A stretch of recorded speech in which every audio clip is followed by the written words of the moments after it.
I've lived on my mountain property for so long that I can tell when something is wrong before I even know what it is.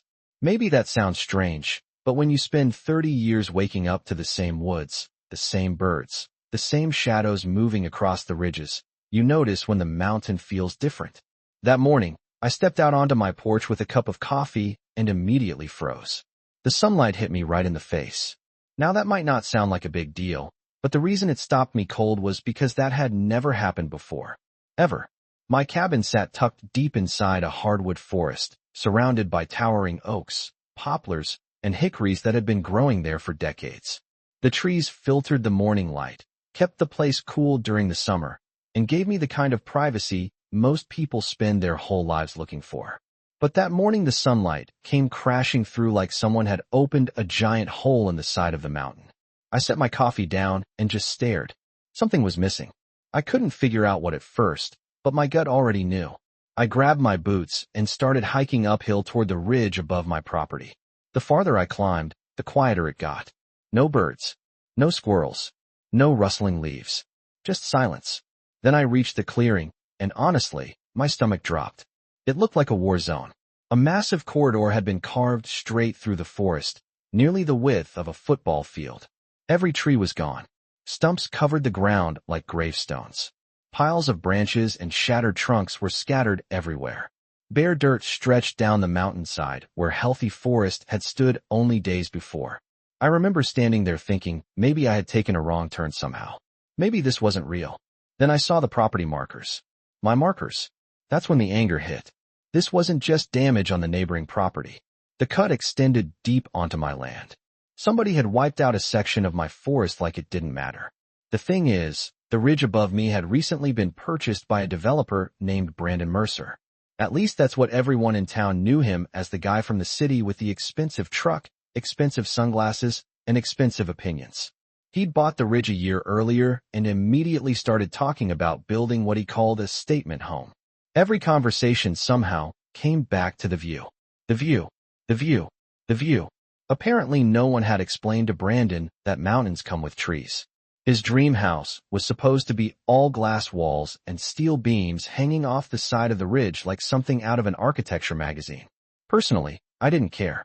His land was his land. If he wanted to build a spaceship on it, that was his business. But now I was staring at dozens of missing trees on my property because apparently my forest had become an inconvenience to his Instagram-worthy mountain view.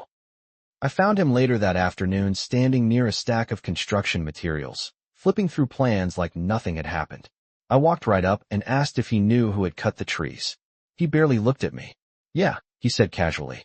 We had to open up the sightline. Sightline.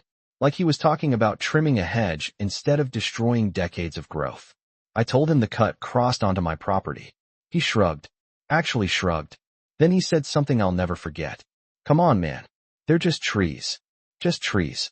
I looked back at the mountain and then back at him. You cut down part of my forest. He laughed. Not a nervous laugh. Not an apologetic laugh. A dismissive laugh. They'll grow back. Then he held up his hand and added, Look, if you want a little money for the inconvenience, I'll throw you $500. $500. For trees that have been growing longer than some people have been alive. For land he didn't own. For damage he never had permission to cause.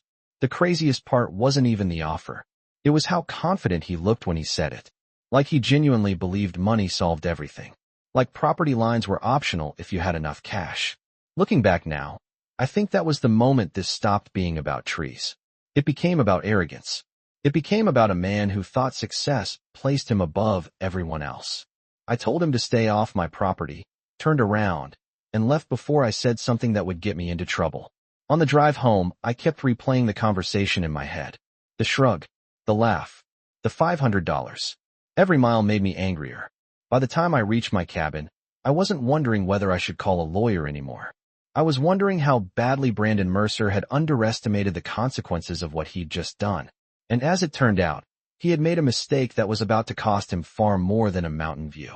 Now let me pause the story for a second because this is where a lot of people get themselves into trouble. When someone sees trees near a property line, they often assume they're not a big deal. According to standard procedure, that assumption can become incredibly expensive.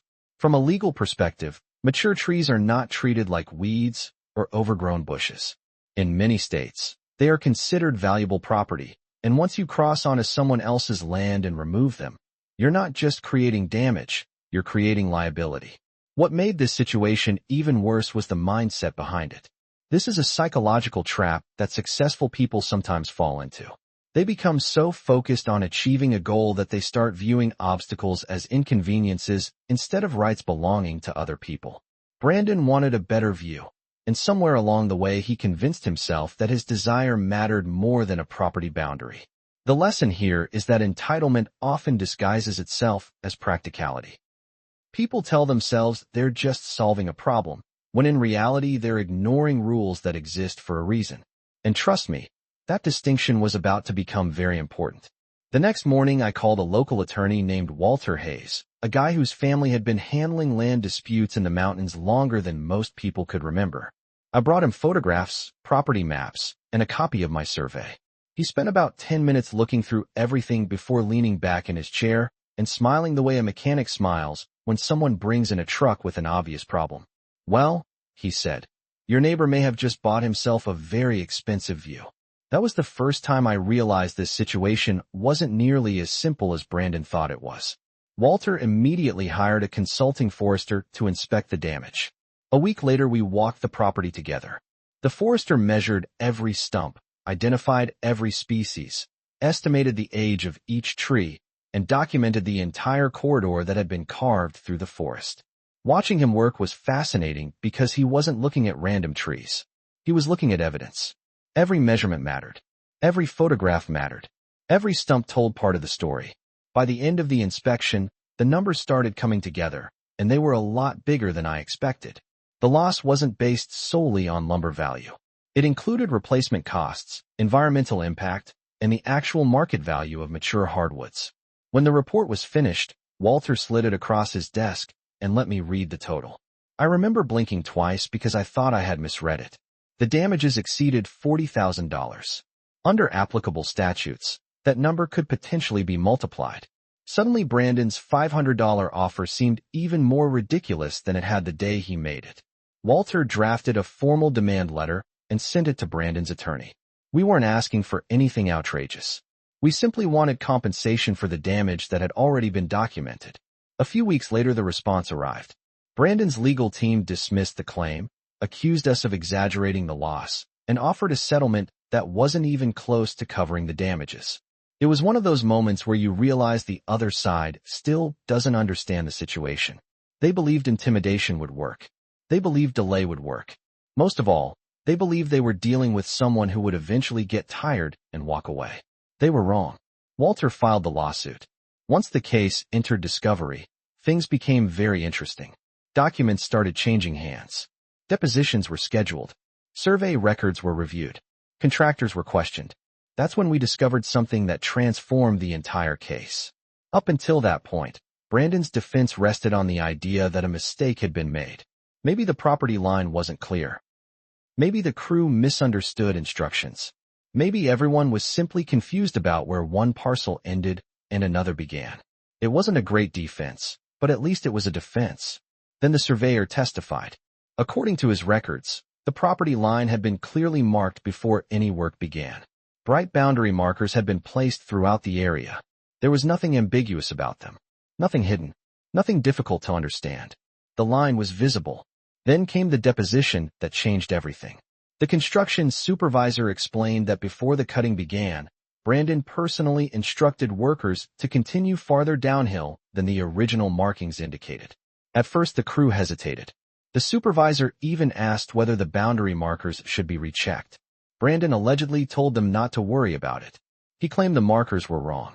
Under oath, the supervisor repeated the same story. Suddenly, the case stopped looking like negligence and started looking like intentional trespass.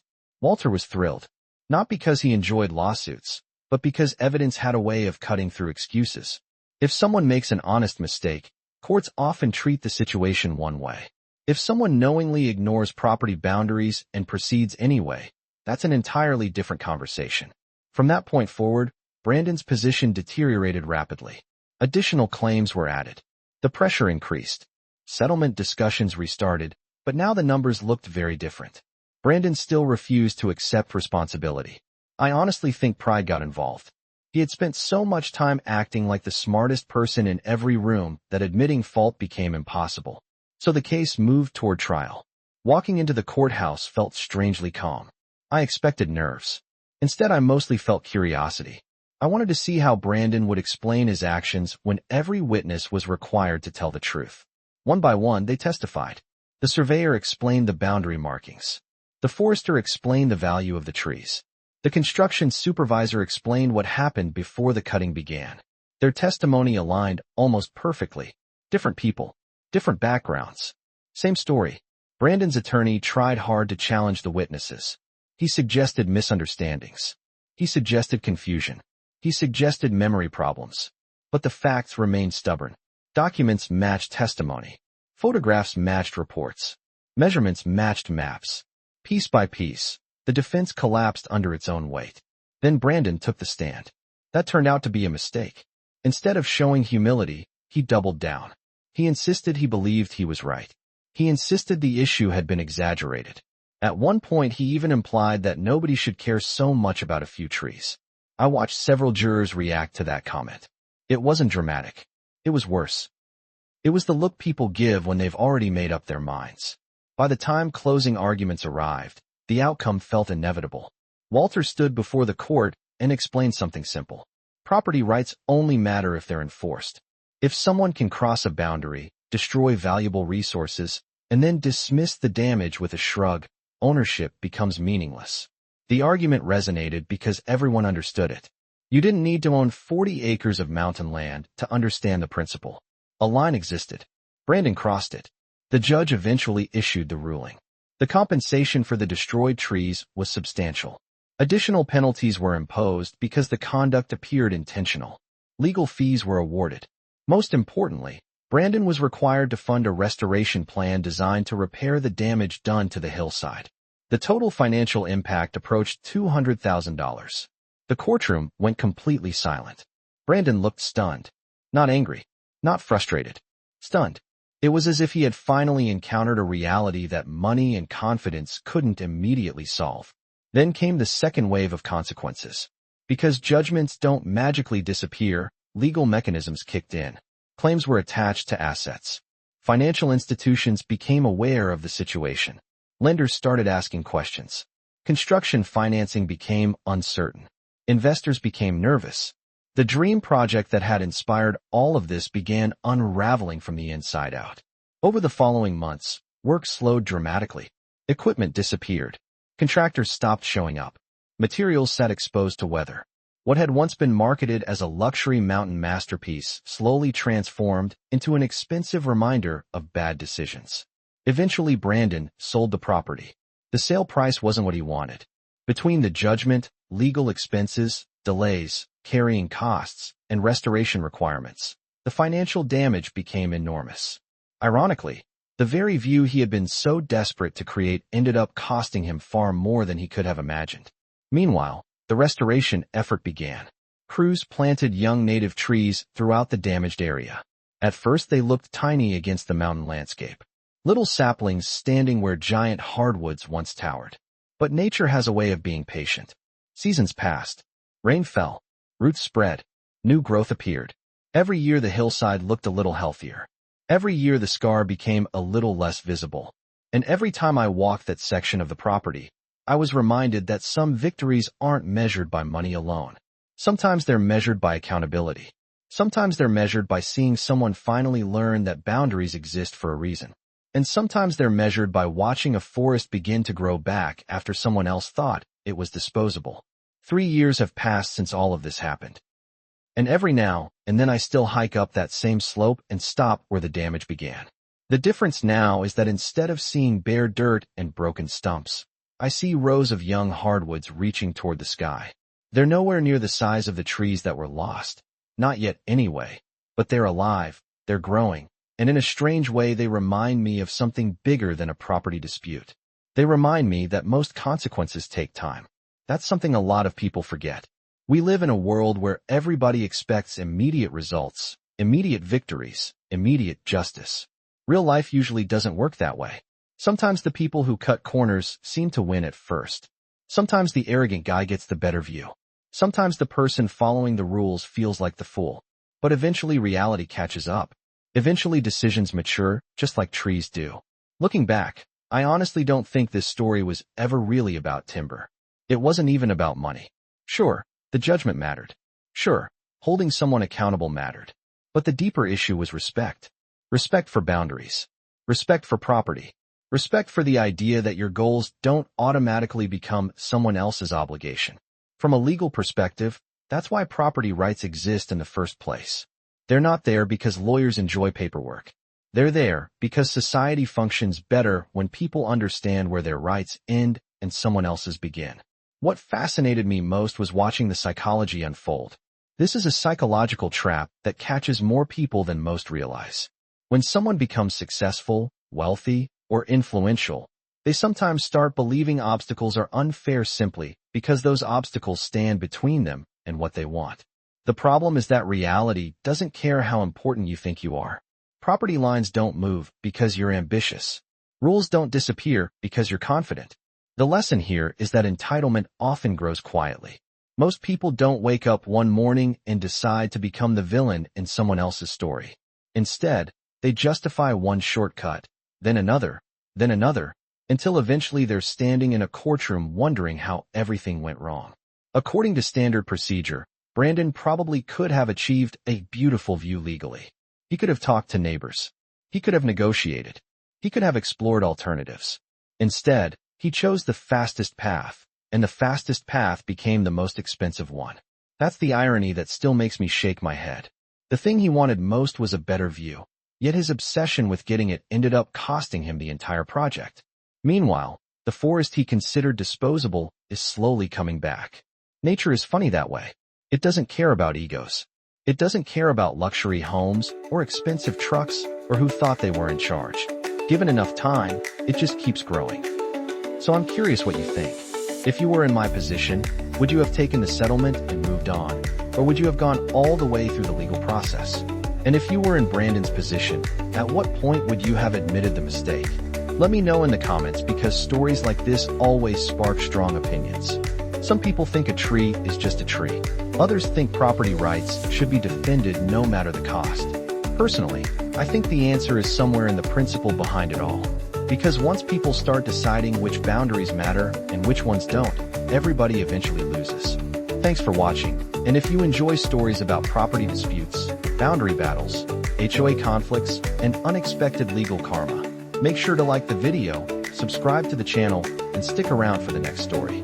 Trust me, this mountain wasn't the only place where someone learned an expensive lesson the hard way.